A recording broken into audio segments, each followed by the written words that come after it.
YouTube. Today we are back doing free code camp, JavaScript algos and data structures. We are on basic JavaScript on challenge 67 of 113.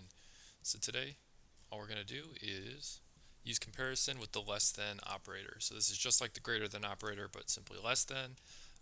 If you haven't seen that video, I'd go check it out, but it's basically the same thing. We're just doing what you used to do in math class. Is 2 less than 5? That's true. Is 3 in a string less than 7? That's true because it will convert the data types to both be numbers. And yeah, if the equation is true, it will return true. If it's false, it will return false. And it will in fact convert data types when comparing. So all we're going to do for this challenge is make this function make sense.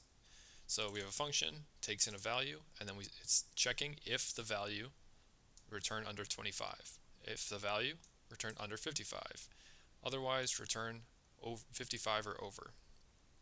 So all we're going to do is change these two conditional checks to make it make sense. So if value is less than 25, we can say under 25. If the value is less than 55, we can say under 55.